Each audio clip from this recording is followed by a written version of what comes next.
Okay, we will now move on to number 9, and we will go to Chair Huntsman and hear the board chair's report. Thank you, Madam Chair. I've got a little bit to cover today, and part of it I'm just going to read because I don't want to goof it up and miss what I really want to say and mean. So I'll just hit the first issue first. Okay. The State Board of Education prioritizes the safety and support of all of our students. This is outlined in our agency's strategic plan, where we describe our goals for safety and healthy schools across Utah, as well as the need to personalize education to meet the needs of each of our learners. In alignment with those goals, USBE will continue to empower our school leaders to make decisions about gender identity guidance and how each LEA can bring their resources to best support the students and families. After many hours of discussion and development, the gender identity guidance documents will not be moving forward. The Standards and Assessment Committee's intentions have been to bring a betterment forward with the gender identity guidance document. And as the board leadership, and also with input from other board members, we believe that empowering local leaders is the best solution for all of our students and families. We appreciate the community engagement and partnerships that have formed in this work, and those are necessary to create successful schools for all of our students. In addition, I'm going to move to another topic. As stated in our board bylaws, Article 7, it jumped down there to number 18, the board shall create, maintain, and review on a regular basis a statewide comprehensive multi-year strategic plan that includes long-term goals for improving student outcomes. Also in our bylaws, it reference 53E-2-202.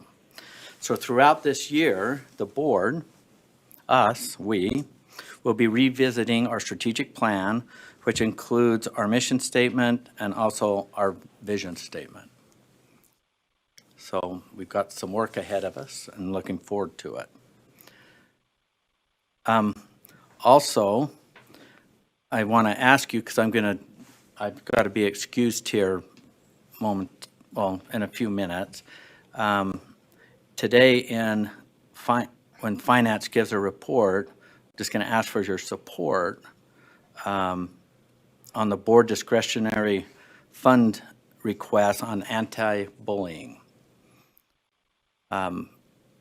We've lost a couple students that have been somewhat,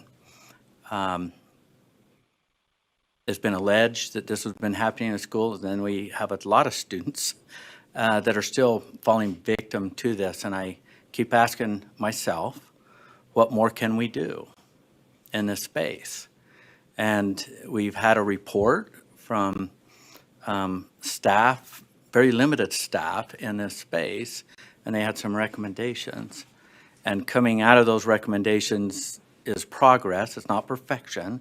It's not going to fix everything, but it is a proposed betterment that I think our students are entitled to, and especially our LEAs and supporting them. So I ask for your support on that request. In addition, I want to express appreciation to the LEAs who have made their submissions and submittals deadlines.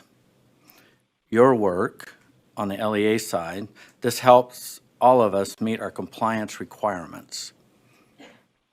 My final comment is, before I get into some appreciation, is as many of you know, on board meeting day, I get in a little early.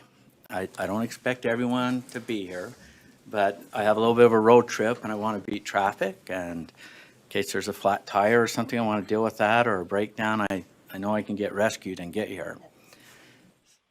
So I don't expect, but this is just my thing.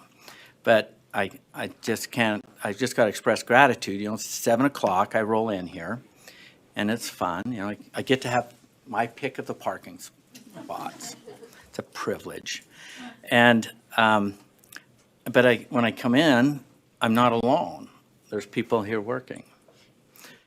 Right at 7 o'clock and I got to get the title burned into my brain because Sybil is more than a secretary. She's our executive assistant to the State Board of Education.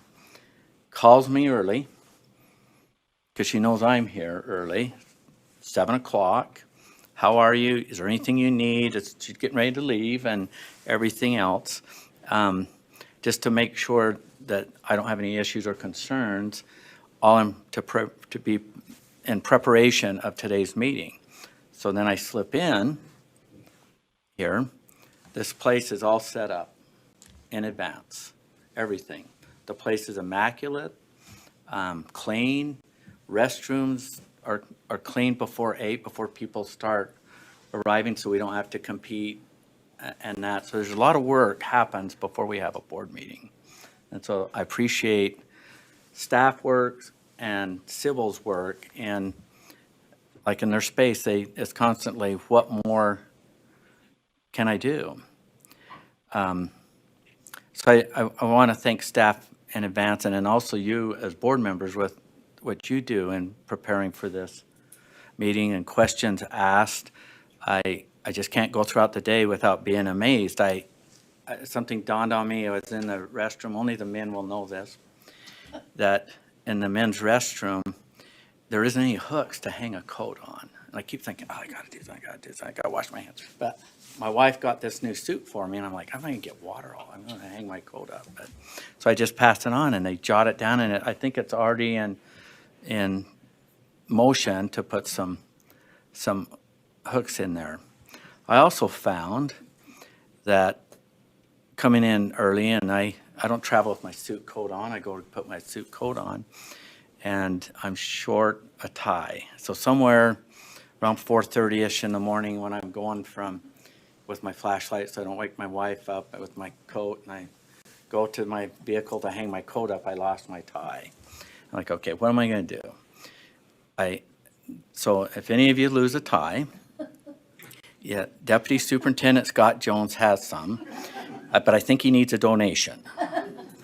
Or a few extras. I'm like, what am I going to do? So I know Laura's not too far away, and I said, I've got this kind of a grayish black suit, and I don't have a color. And I said, there's like a red tie or something. She brings a box of ties to choose from. But I just want to speak to you guys and how you're helpful on little things and big things. So thank you for your service and your work. And this concludes my board chair's report, Madam Chair. Thank you, Chair.